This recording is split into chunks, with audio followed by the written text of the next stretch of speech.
Salli wa sallim wa barik ala hadan nabiyil karim wa ala alihi wa sahbihi ajma'in. Bapak-bapak pengurus masjid yang saya hormati, alim ulama, tokoh masyarakat, cerdik pandai, bapak ibu, orang-orang tua yang saya muliakan, hadirin hadirat yang semoga kita semua dimuliakan oleh Allah. Jadi kajian kita saya justru mengambilnya dari kitab Ibnu Katsir rahimahullah, yaitu Qisasul Anbiya, kisah para nabi. Jadi apa kata Ibnul Qayyim Al-Jauzi, mengingat sejarah itu adalah tentara-tentara Allah untuk menguatkan jiwa. Jadi kalau jiwa kita lemah, Pak, dengan kita mendengarkan sejarah, maka itu akan menjadi penguat dalam jiwa kita insyaallah. Jadi kita mulai ini dari Nabi Adam alaihissalam. Seberapa dapatnya saja ini, Pak. Ada orang yang bertanya, Bu, kenapa kita lahir dari datuk yang satu, kulit kita kok bisa berbeda-beda warnanya? Padahal datuknya Adam, ibunya Hawa. Kenapa kita berbeda-beda? Ternyata ini sudah diterangkan oleh Rasulullah SAW. Imam Ahmad berkata, Yahya dan Muhad bin Ja'far memberitahu kami, Auf memberitahu kami, Qasamah bin Zuhair memberitahu kami dari Abu Musa, dari Nabi SAW bersabda, sesungguhnya Allah menciptakan Adam dari sebuah genggaman yang diambil dari seluruh muka bumi. Jadi tanah penciptaan Adam itu, Pak, diambil dari seluruh penjuru muka bumi.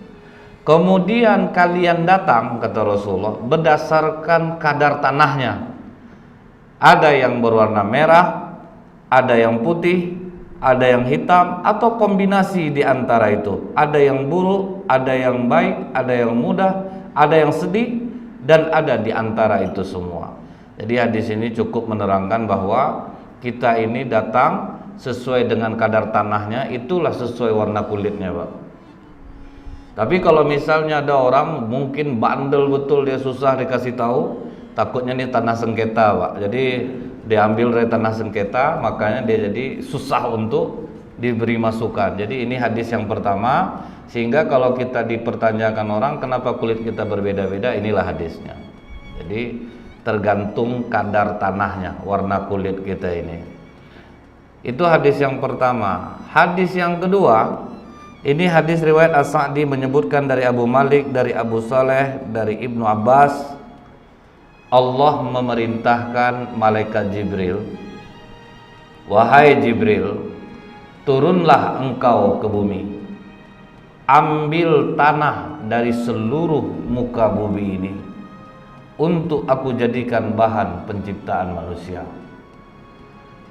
Malaikat Jibril turun, Pak. Waktu malaikat Jibril mau ngambil tanah, bumi protes. Apa kata bumi? Wahai Jibril, mengapa engkau akan mengurangi aku? Mengapa engkau sakiti aku? Kata Jibril, aku diperintah Allah untuk mengambilmu. Tidak bisa Jibril, aku berlindung kepada Allah dari engkau menyakiti aku. Jadi memang bumi ini, Bu, kalau orang udah bersatu dirinya dengan unsur bumi, maka pelitnya minta ampun, Pak. Jadi bumi diambil sedikit aja tanahnya, berhitung dia, gak mau dia diambil, Bu.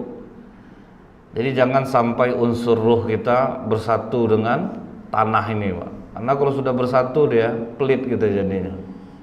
Diambil sedikit aja gak boleh, Pak. Sampai kata bumi, aku berlindung kepada Allah dari engkau mengurangi aku Jibril. Sedikit diambil pun dia tidak mau. Karena bumi berlindung kepada Allah, maka malaikat Jibril pun nyerah. Ya sudah, kalau kau berlindung kepada Allah, aku pun tidak mau mengambilmu. Gagal malaikat Jibril mengambil bahan penciptaan Nabi Adam alaihissalam.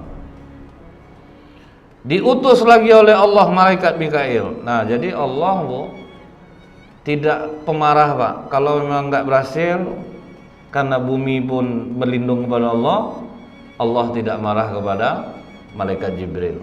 Jadi ini juga bisa ditiru oleh para pimpinan. Tidak selamanya harus memarahi bawahan jika tidak bisa melakukan pekerjaan yang dia perintahkan atau tidak sesuai hasilnya.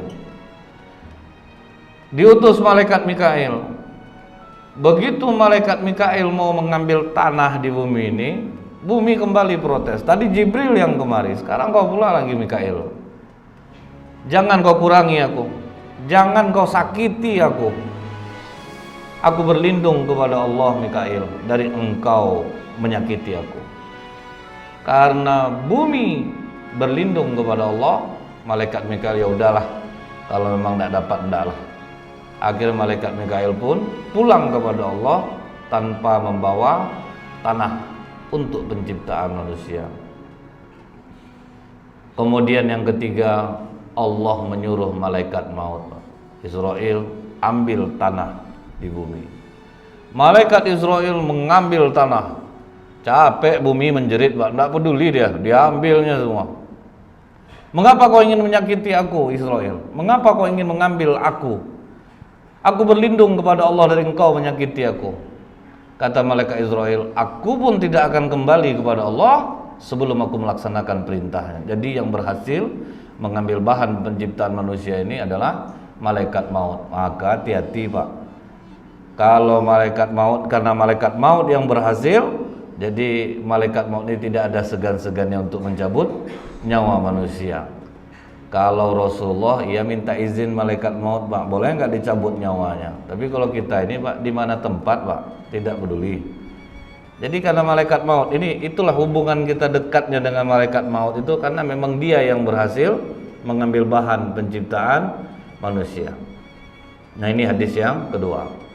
Nah, setelah tanah itu sampai ke tangan Allah, kemudian dicampur tanah-tanah tadi, inni khaliqu basyarum min tin. Sesungguhnya aku akan menciptakan manusia dari tanah. Jadi kita tidak dari monyet, Pak, seperti yang disangkakan oleh ahli sejarah. Allah sendiri mengatakan sesungguhnya aku menciptakan manusia dari tanah. Ini di dalam surat Shad ayat 71-72.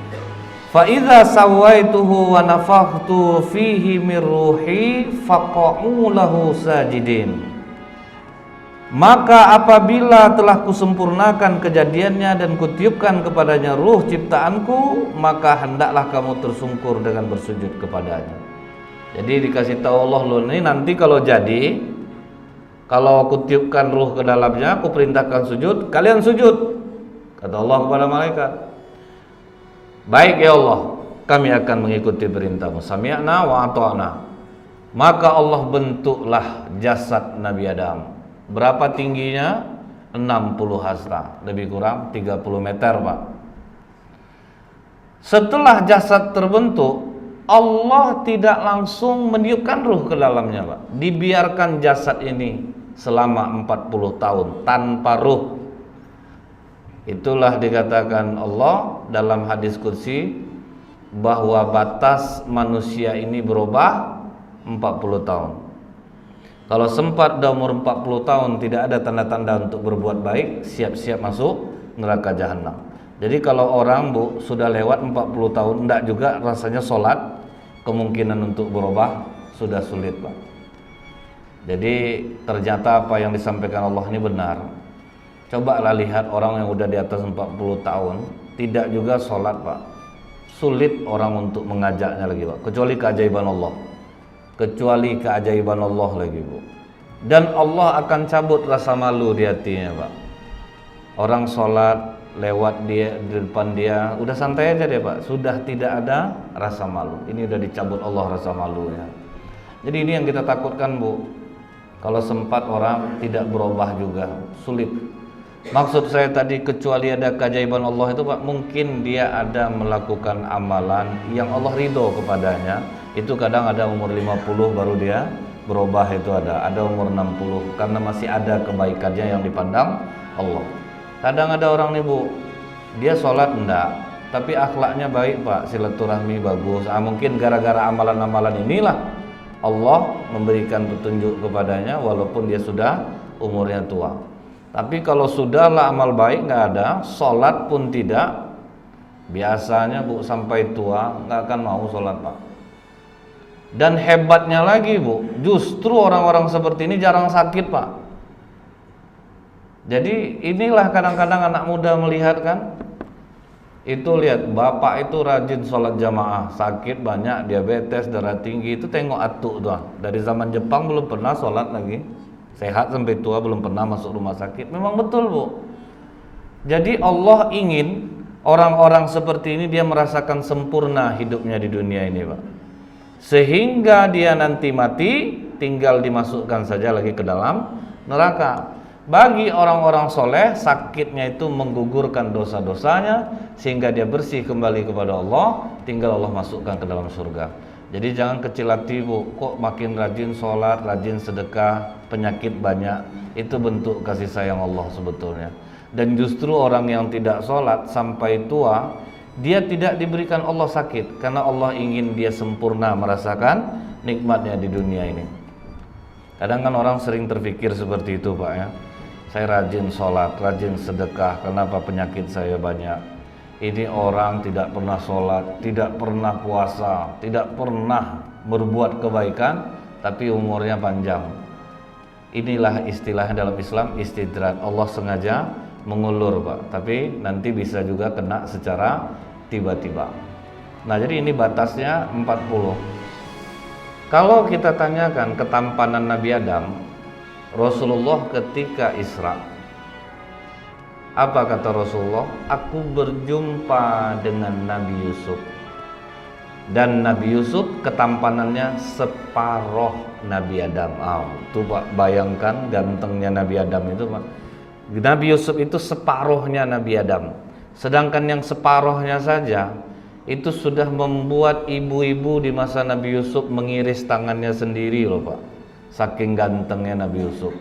Untung waktu zaman Nabi Adam tuh perempuan hanya Hawa Pak, kalau sempat nah mungkin tak motong kepala perempuan mungkin Bu. Lihat ketampanan Nabi Adam, udah tinggi 60 hasta, ganteng pula.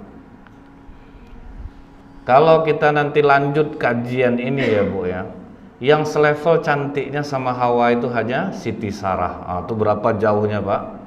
Jadi udah istri Nabi Adam ini cantik, berapa generasi baru ketemu perempuan cantik lagi? Itulah waktu masa Nabi Ibrahim. Siti Sarah inilah istri yang juga kecantikannya hampir selevel dengan Siti Hawa. Masih dalam kitab ini juga Pak.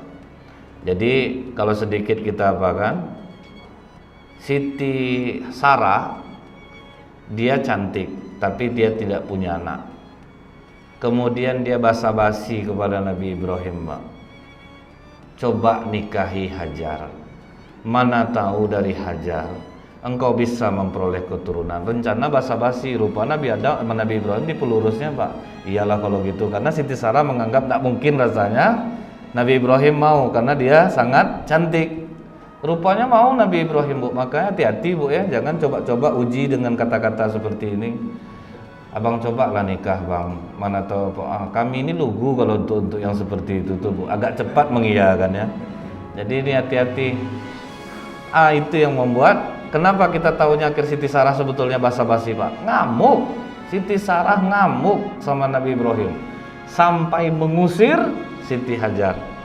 Itu yang menyebabkan Nabi Ibrahim harus membawa anaknya merah-merah jalan kaki dari Palestina ke Mekah itu Pak, karena kecemburuan Siti Sarah. Nah kita balik lagi nih Pak, selama 40 tahun jasad Nabi Adam itu berdiri, diam aja itu Pak, tidak ada, dimatang-matangkan Pak, diangin-anginkan istilahnya supaya makin kokoh. Malaikat berkata kepada iblis, Azazil. Jadi nama iblis ini kan Azazil Pak, makhluk yang dekat dengan Allah. Sampai malaikat sangat segan dengan iblis ini dulu Pak. Kalau ada apa-apa ngomongnya ke iblis dulu, nanti iblis baru menyampaikan ke Allah. Azazil, ya makhluk ini sungguh berbeda dengan kita. Kami takut melihatnya. Jadi malaikat mengatakan kami takut melihat jasad ini. Kata iblis, jangan khawatir, aku akan mencoba makhluk ini apa dia sebetulnya. Maka iblis masuk dari lubang hidung, brojol, tembus ke lubang ekor, Pak. Keluar dia balik. Apa kata iblis? Wah, ini memang aneh ini. Ini tidak bisa aku kuasai. Jadi sebetulnya kita ini tidak bisa dikuasai iblis, Pak. Nah, ketika kita berwudu, apa kata Rasulullah? Sempurnakan wudumu dengan beristinsya. Hirup air ke dalam hidung, keluarkan. Karena di situ dia bersarang, Pak. Iblis itu masuk dari hidung.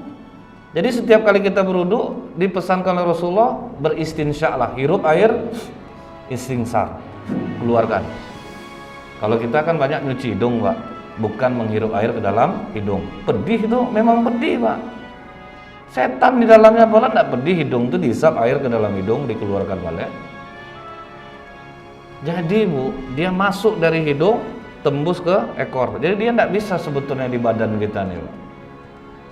Dia tidak bisa bersarang. Cuman kadang kita yang bekerja sama dengan iblis ini, Pak, sehingga dia betah dia di badan kita, anak-anak buahnya ramai-ramai di badan kita ini. Karena apa? Kita yang mengajak mereka untuk ke kita. Salah satunya menguap, tidak menutup, Pak. Padahal dari sampai Rasulullah, jika menguap, usahakan sekuatnya untuk menutupnya. Karena pada saat itu iblis bisa masuk. Kadang sedang sholat itu, Pak, masuk berapa masuk itu, Pak. Selama dia mangap itu, Bu. Kita sholat juga, Pak, tapi ngapa hati ini beku juga? Kenapa tidak enak juga? Coba ingat-ingat lagi. Mungkin kita sering menguap, tidak menutup mulut. Nah, kemudian kita tidak mau bekerja sama dengan malaikat, Pak. Kata Rasulullah, siapa yang berwudu sebelum tidur, maka malaikat akan masuk ke seluruh pakaian-pakaiannya. Selama dia tidur itu malaikat berdoa, ya Allah, ampunilah dia. Dia tidur dalam keadaan suci. Malaikat yang jaga, Pak. Kira-kira guna-guna apa yang bisa masuk? Santet apa yang bisa masuk kalau sudah malaikat yang menjaga kita? Ini jangan kan berwudu aja lagi, Bu, ya. Kencing tak siram kadang-kadang, Pak, begitu tidur. Belum, jangan kan berwudu. Sedangkan kadang-kadang saja, Bu, kotor, dalam keadaan kotor, tidur. Apa enggak banyak kita ini yang mimpi buruk? Mimpi buruk aja tiap malam. Asli, Pak, sholat rajin, mimpi kepanjang aja, Pak, bingung juga saya nengoknya. Cuman kata Rasulullah, Bu, kalau kita mimpi buruk ada dua yang harus kita lakukan. Yang pertama, berta'awuzlah 3 kali, meludah ke kiri 3 kali. A'udzubillahi minasyaitonirrajim, a'udzubillahi minasyaitonirrajim, a'udzubillahi minasyaitonirrajim, meludah ke kiri 3 kali. Tapi jangan keluar air, Bu, kena bapak nanti. Jadi itu sebagai isyarat saja, Pak. Nanti pas a'udzubillah meludahlah ke kiri 3 kali, enggak sedikit, kurang ajar kau. Tidur abang kau ludahkan. Tuh mimpi buruk yang lain datang nanti, Bu, kena talak paginya. Jadi ini hanya isyarat saja, tidak harus mengeluarkan air. Yang kedua, kata Rasulullah, Pak, kalau kita mimpi buruk, Bu, jangan pernah menceritakan kepada siapapun. Kita hobi betul, Pak, menceritakan mimpi buruk ini. Jadi mimpi buruk tidak boleh diceritakan, karena itu akan berdampak ke dalam diri kita. Apalagi kalau sempat salah pula tempat nanyanya, Pak. Semalam saya mimpi giling cabai, Kak. Apa artinya tuh, Kak? Ya, mau kawin lagi lah suami awak tuh. Padahal enggak, Pak. Akhirnya kan kecemasan enggak tentu arah aja nanti, Bu. Sibuk meriksa HP suaminya. Pas pulang suami, tengok HP abang dulu. Kan risau juga orang lama-lama jadinya. Jadi mimpi buruk jangan diceritakan. Kemudian, Pak, dicoba oleh iblis memukul jasad Adam yang kosong ini. Dipukul. Khalaqal insana min salsalin kal fakhar. Allah menciptakan manusia dari tanah kering seperti tembikar. Tembikar, Bapak Ibu tahu, keramik itu, Bu. Seperti itulah tubuh kita ini dipandang oleh iblis, Pak. Keras. Dia coba memukul, rupanya sekeras tembikar. Artinya kita ini sangat kokoh sebetulnya, Bu. Iblis tidak mampu sebenarnya sama kita ini, Pak. Cuman apa kata Rasulullah? Inna iblisa yadau arsyahu alal ma'. Sesungguhnya iblis itu meletakkan singgasananya di atas air. Summa yab'atsu sarayah. Dia sebarkan tentara-tentaranya. Fayutnihum manzilatun a'zamuhum fitnah. Iblis yang paling hebat, yang paling jago menggodanya. Siapa yang bisa digoda iblis ini, Pak? Pertama datang anak buahnya melapor, "Wahai Tuan, aku telah berhasil membuat seorang anak durhaka kepada orang tuanya." Itu peluang iblis bisa menguasai seseorang. Setaat apapun kita ibadah, kalau terkecil perasaan orang tua, susah untuk diterima Allah amalan kita. Karena kata Rasulullah, arba'atun haqqa 'alallahi ala yadkhiluhumul jannah wa la yuziquhum na'imaha. 4 orang yang tidak pernah bisa masuk surga, menciumnya pun tidak dapat, kata Rasulullah. Mudmin khamrin, orang yang suka mabuk. Aklur riba, orang yang makan uang riba. Aklul yatim, orang yang makan harta anak yatim. Akul walidain, anak yang durhaka kepada kedua orang tuanya. Jadi gimana amalnya mau naik masuk surga aja nggak bisa, mencium bau surga pun dia tidak dapat. Nah, kemudian datang lagi melapor anak buahnya, "Wahai raja, aku telah berhasil membuat sepasang suami istri bercerai." Nah itulah Pak, peluang-peluang iblis bisa masuk. Durhaka sama orang tua, membuat suami istri bercerai, membuat orang mencuri, membuat orang berzina. Itulah peluang iblis masuk ke dalam tubuh kita ini. Nah, iblis tidak mampu untuk menguasai Adam. Dipukul, berdentang. Artinya apa? Adam waktu itu belum ada ruh, belum punya dosa. Jadi maksudnya Pak, kalau semakin minim dosa yang kita buat, maka semakin kecil kemungkinan iblis bisa menguasai kita. Tapi pintu-pintu iblis masuk ke dalam diri kita ini Pak, dalam hadis lain lagi disebutkan, ketika kapal Nabi Nuh selesai dibuat, semua sahabat sudah dimasukkan Nabi Nuh ke dalam kapal. Tiba-tiba Nabi Nuh terkejut melihat seorang orang tua, mulutnya seperti mulut sapi. Ini bukan sahabat aku nih, baru kali ini aku lihat manusia seperti ini, mulut seperti mulut sapi. Ditanya oleh Nuh, "Siapa kamu dan siapa yang menaikkan kamu ke atas kapal ini?" Orang itu menjawab, "Aku naik ke kapal kamu ini Nuh, terpaksa, karena Allah yang memerintahkan aku. Tapi aku sambilan juga, aku ingin badan sahabatmu bersamamu, hati mereka bersamaku." Baru sadar Nabi Nuh, ternyata yang naik ini iblis laknatullah alaih. "Keluar kamu, turun." "Oh tunggu dulu Nuh, aku kan juga diperintah Allah. Aku diperintahkan Allah untuk memberitahu bagaimana kami bisa melemahkan anak cucu Adam ini. Setaat apapun kalian beribadah Nuh, selama sifat ini ada dalam hati kalian, kalian tidak akan pernah mampu mengalahkan kami." Dia 5 Nuh, cuman maaf, aku hanya menyampaikan 3. Karena yang 2 itu senjata pamungkas aku Nuh. Jadi dia 5 kata iblis, cuman 3 yang cuman bisa disampaikannya. Kalau yang 2 ini enggak, ini rahasia kami betul Nuh. Turun malaikat Jibril Pak, "Wahai Nuh, ajak nego. Kau tidak butuh yang 3 itu. Suruh dia yang 2 sampaikan, yang 3 simpan." Akhirnya Nabi Nuh nego Pak. "Gini aja lah iblis, bagaimana kalau 2 yang kau simpan itu ditukar sama yang 3? Yang 3 itu simpan, yang 2 sampaikan. Kan cukup banyak yang kau simpan jadinya." Oh baik, rupanya ada juga bodohnya iblis ini Pak.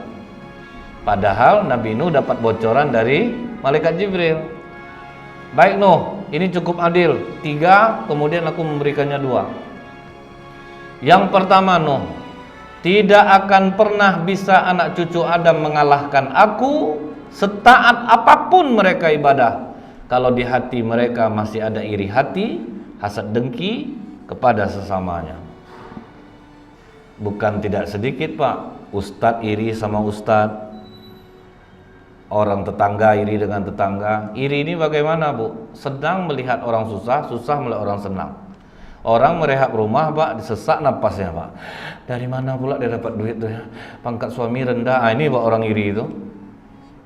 Sibuk sampai dilarangnya suaminya tidur, "Bang, abang jangan tidur malam ini." "Enggak Bang, apa?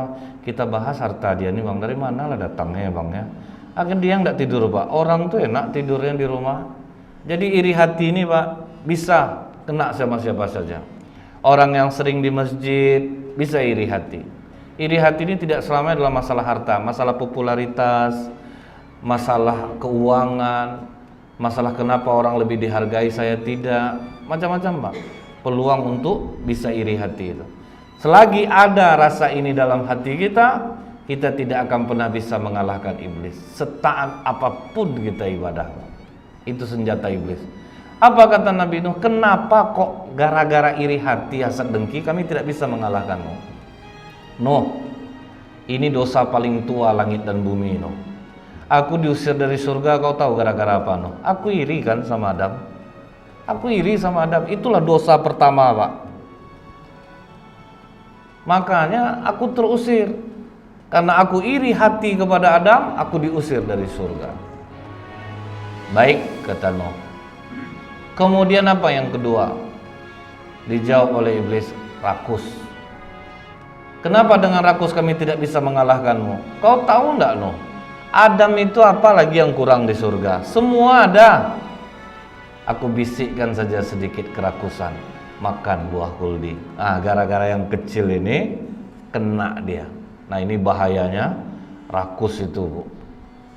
Orang Pak kalau sudah kena ini, udah sebanyak itu hartanya, gara-gara yang sedikit malah masuk jadinya. Itu yang bahaya itu Pak. Karena ingin, akhirnya gara-gara yang sedikit malah kena jadinya. Itulah bahayanya kerakusan.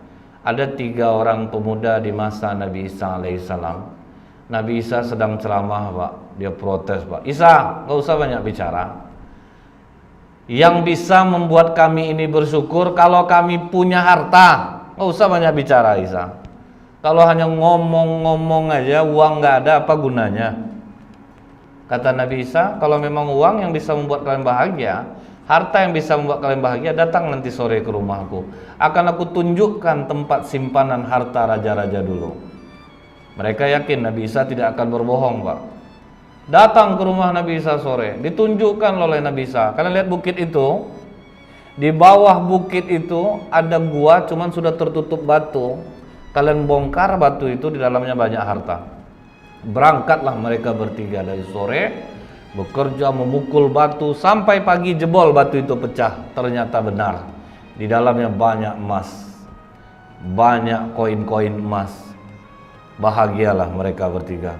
Kita harus kerjasama mengeluarkan harta ini dari dalam gua ini. Wah, rame-rame mengeluarkan Pak. Sudah dikeluarkan semuanya. Hari makin siang, perut lapar. Siapa yang mau membeli makanan? Sudah, biar aku saja. Beli makanan dia ke bawah. Pas dia makan, terpikir oleh dia, Bu, kalau aku racunlah makanan ini, tentu harta itu semua dapat untuk aku. Itu rakus Pak. Rupanya yang berdua berunding lah di atas. Kau mau enggak kita bagi 2 harta nih? Caranya naik dia nanti ke atas, kita pukul kepalanya sampai mati, sembunyi kita di balik batu itu, kita pukul sampai mati. Cocok, boleh. Nah yang di bawah meracuni makanan naik ke atas, yang di atas sembunyi di balik batu. Begitu muncul kepala kawannya dari belakang, dia pukul Pak, puak sampai mati. Setelah mati kawannya, dia sekarang sudah mati. Harta ini menjadi milik kita berdua. Cuman sebelum kita bagi, makanlah kita dulu. Makanlah dia Pak, barang beracun itu. Mati 3-3-nya gara-gara rakus. Ini bahayanya sifat rakus. Nah 2 inilah yang dikatakan dalam hadis ini, bagaimana cara iblis menghancurkan kita, iri hati, hasad, dengki. Barulah Allah meniupkan ruh ke dalam tubuh Nabi Adam. Jadi dalam hadis ini Pak disebutkan, Nabi Adam itu dimasukkan ruhnya melalui kepala. Jadi kepala duluan dimasukkan dari arah kepala. Makanya orang meninggal itu Bu, madap matanya ke atas Pak, karena ruhnya keluar juga dari bagian itu. Apa maknanya? Kenapa dari kepala Allah memasukkannya? Jaga betul lah apa yang di kepala kita ini Pak. Pikiran, mata, telinga, mulut, hidung. Karena pikiran kita ini mudah untuk melihat ke arah negatif. 1 batang pohon bisa membuat 1000 batang korek api. Tapi satu batang korek api bisa membakar 1000 pohon. Artinya kita ini lebih mudah berpikiran negatif daripada berpikiran positif. Itu yang harus dijaga, Bu. Di kereta api ada laki-laki pakai kacamata hitam, dipepetnya lah perempuan. Datang kawan saya bilang, nampaknya itu pencopet, Ustadz. Saya coba dulu membuyarkan konsentrasinya. Masuklah dia ke sana, Bu. Perlahan-lahan masuk dia ke tengah, Pak. Otomatis terpisahlah laki-laki yang berkacamata hitam tadi dengan perempuan yang dia pepet. Rupanya pas sampai terminal, datang perempuan tadi, "Mas, maaf Mas, suami saya buta," katanya. Rupanya Pak yang pakai kacamata hitam tadi suaminya. Itulah mudahnya kita berburuk sangka. Ada orang, Bu, pakai RX Kick, badan hitam, rambut diikat, dikejarnya suami istri, Pak. Suami istri ini pun, istrinya bilang, "Bang, cepat bang, kencang bang, kencang." Lalu masuk pom bensin bang, masuk. Dikejar juga sama orang yang rambut gondrong tadi. Pas sampai, "Ngapa bang kejar kami?" kata istrinya nih. "Kakak, dompet kakak jatuh dari jalan nangka, Kak. Sejauh ini saya ngejar jadinya." Rupanya mau membalikkan dompet, Bu. Kita udah buruk sangka, menganggap dia mau mencopet. Jadi mudah pikiran kita ini berpikiran negatif daripada positif. Mudah jengkalin orang dari tampang. Ingat kejadian di Bogor, Bu. Jadi dari Jakarta dia singgah ke Bogor, pas masuk waktu zuhur, numpang dia di masjid dekat sekitar hotel-hotel di puncak itu, Pak. Nampaklah dia orang sedang ngepel lantai. Dipandangnya orang ngepel lantai ini, rupanya kawan lama dia waktu kuliah. "Astagfirullah," kata yang dari Jakarta, "nggak nyangka aku. Kamu kan cukup pinter dulu waktu kuliah. Kok bisa ya kamu jadi seperti ini? Berapalah gaji kamu kalau di masjid ini hanya ngepel lantai? Kalau kamu mau, ikutlah saya ke Jakarta. Nanti saya gaji kamu melebihi gaji kamu di sini. Ini kartu nama saya." Senyum aja kawannya nih, "Ya, makasih ya." Udah masuk waktu zuhur, selesai sholat zuhur, yang dari Jakarta tadi manggil imamnya. "Imam, sini nggak dulu. Itu yang ngepel tadi itu teman saya waktu kuliah. Padahal anaknya cukup cerdas dulu, nggak nyangka saya jadi seperti itu." Datang imam ini bilang, "Itulah Pak, kami pun segan dengan bapak itu, Pak. Padahal hotel di sini rata-rata punya dia, Pak. Ini masjid ini pun dia sendiri yang bangun, Pak. Tapi mau dia ngepel, lari langsung, Pak." Dia menilai dari penampilan. Hati-hati. Itulah mudahnya pikiran kita ini, Pak, ke arah ke kiri daripada ke kanan. Setelah ditiupkan dari kepala, turun sampai ke mata sejajar telinga. Begitu ruh sampai di mata, Nabi Adam langsung melihat buah-buahan surga. Bukan main tertariknya Nabi Adam melihat buah-buahan surga itu. Susah dia, memang betul-betul terbelalak Nabi Adam melihat surga.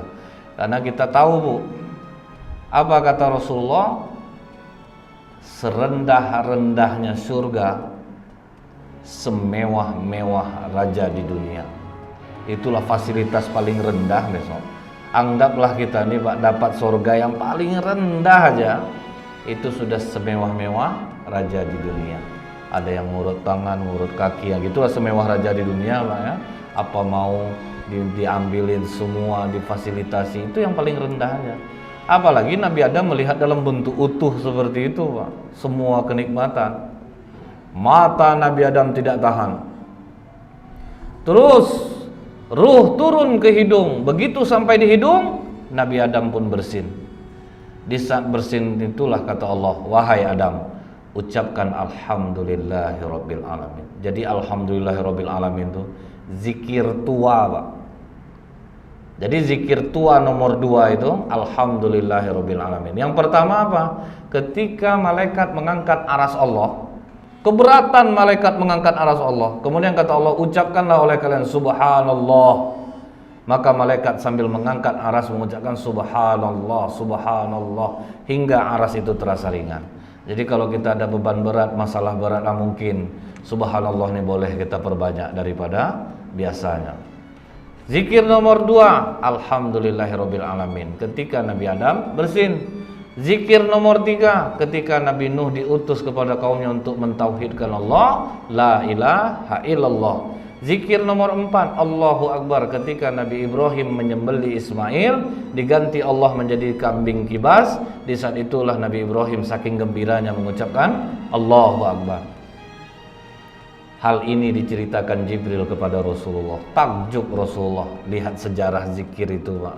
Rasulullah pun mengatakan la haula wala quwwata illa billahil aliyil azim. Kompletlah zikir itu, Pak. Subhanallah, alhamdulillah, la ilaha illallah, Allahu akbar, wala haula wala quwwata illa billahil aliyil azim. Turun terus. Ruh sampai ke mulut, terus turun sampai di perut. Mata sudah melihat buah-buahan surga. Begitu sampai di perut, terasa lapar Nabi Adam, langsung dia loncat, sementara ruh belum sampai ke kaki. Disitulah terjatuh Nabi Adam, karena ruh belum sampai kaki, Pak.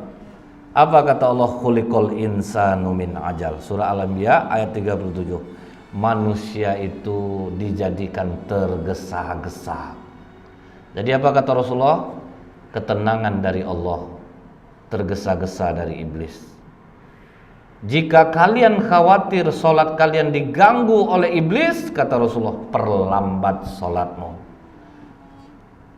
Itu yang menyebabkan orang tidak ada yang betah di masjid, Pak. Pokoknya gimana mau cepat pulang, cepat selesai zikir, sampai kadang tidak jelas lagi zikir yang dibaca itu, Pak. Ilahi rabbana subhanallah alhamdulillah. Kayaknya kita ini sekarang ini ibadah itu mengejar target, Pak. Misalnya sholat 2 rakaat sebelum subuh, kemudian nanti sholat suruh dapat pahala haji dan umroh. Allah pengen kita tuh berkualitas. Jadi ketika sahabat mengikuti Rasulullah sholat tahajud di waktu malam, pas assalamualaikum, Pak, temiring badan sahabat tuh, Pak. Terkejut Rasulullah. Kau ikut aku sholat tadi?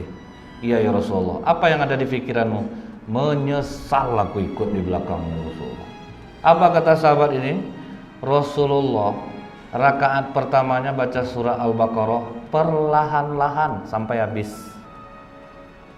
Disambungnya lagi, Pak. Disambungnya lagi. Begitulah Rasulullah sholat perlahan-lahan. Kemudian antara kalau dia membaca Al-Fatihah, kata sahabat ini, dari ayat yang pertama ke ayat berikutnya, misalnya dari Bismillahirrahmanirrahim ke Alhamdulillahirabbil alamin itu, dia diam selama lebih kurang 50 ayat. Direnungi dulu, Pak. Oke lah kita tidak sampai seperti itu. Paling tidak janganlah terburu-buru. Itu aja, Pak. Kita nggak akan mungkin bisa seperti Rasulullah. Paling tidak standar lah. Janganlah sampai terlalu cepat, betul. Jadi kata Allah, manusia itu tergesa-gesa. Kita ini, Pak, rata-rata sekarang, apa kata Rasulullah, akan tiba suatu masa di mana engkau melihat masjid-masjid penuh, tetapi tidak ada satu orang pun lagi yang khusyuk. Maksudnya itu, Pak, kita nggak ada lagi yang tenang. Sholat itu nggak ada yang tenang. Semangat untuk sholat ada, semangat untuk berjamaah itu ada. Tapi coba lama imam sedikit, Pak, batuk ndak ngapa aja orang di belakang, Pak. Tiba-tiba flu sendiri aja jamaah tuh. Itu artinya suruh cepat ruku tuh, Pak. Boleh lama-lama. Nah, jadi orang semua sekarang sudah tergesa-gesa. Sehingga ada seorang ulama, Bu. Begitu dia masuk masjid, masjid itu udah ramai, Pak. Digendongnya kayu bakar, Pak. Masuk dia kesap. Orang sedang sholat, sampai ada yang luka-luka tangan orang. Sholat dia bawa kayu. Setelah selesai sholat, ngamuklah masyarakat sama dia. Bapak ada otak enggak, Pak? Orang tidak tahu bahwa dia ulama, Bu. Orang lagi sholat, Bapak kenapa gendong kayu masuk masjid?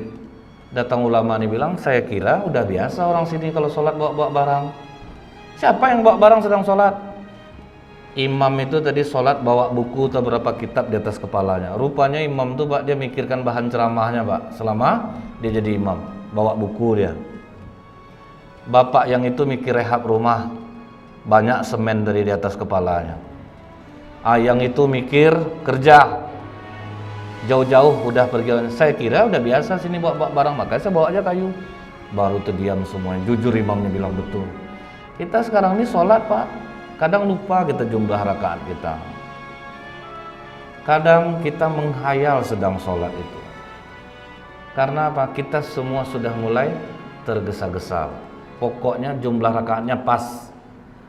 Misal sholat tarawih sampai ada di suatu daerah 23 rakaat sholat tarawih 7 menit saja Pak. Itu kan sempat heboh di Indonesia waktu itu Pak. Kita aja 11,5 jam minimal. Ini 23 rakaat Pak, 7 menit.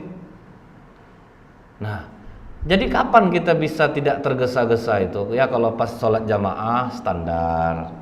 Pas sholat sendiri panjangkanlah, lamakan. Apakah pas kita di rumah, jangan sampai terburu-buru. Itu yang membuat sahabat Rasulullah itu Pak, jumlah 1.500 tapi bisa memimpin 4.000 orang Yahudi, 4.500 orang musyrik. Mereka sedang sholat itu kena panah, nancap Pak di punggung, jatuh ke bawah, tegak balik, terus sholat. Dipanah lagi, tersungkur lagi Pak, tegak lagi, sholat balik.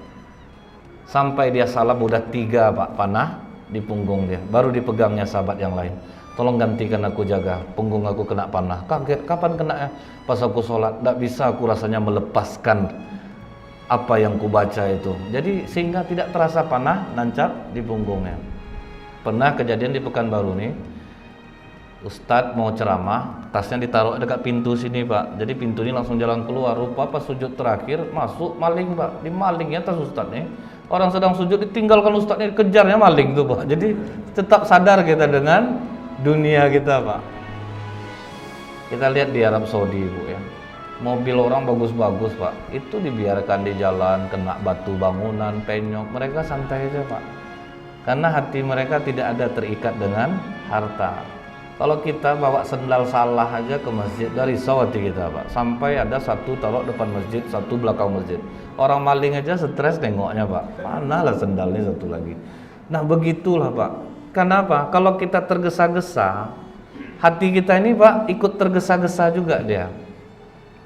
Jadi janganlah sampai kita tergesa. Maka Allah katakan khuliqal insanu min ajal. Manusia ini dijadikan tergesa-gesa. Makanya kata Rasulullah, tergesa-gesa itu dari iblis. Kalau kita lihatlah Bu, selama ini orang sholat rata-rata Pak kejarnya kejar target Pak. Pokoknya dia dapat sholat tahiyat 2 rakaat, sholat fajar 2 rakaat. Diusahakannya tuh Pak, pokoknya berapapun cepatnya dicepatkannya. Diusahakannya bisa mengejar itu. Dia nggak perlu lagi kualitas, pokoknya udah dapat pokoknya 2 tahiyat, 2 sholat fajar. Itu dikejar. Jadi tidak memperhatikan kualitas lagi. Jadi ini yang membuat sulit sholat itu mencegah dari perbuatan keji dan mungkar, dikarenakan kita sekarang sudah banyak yang tergesa-gesa. Nah baik, sampai di sini dulu kajian kita Pak. Kalau ada yang bertanya silahkan, kalau tidak kita tutup.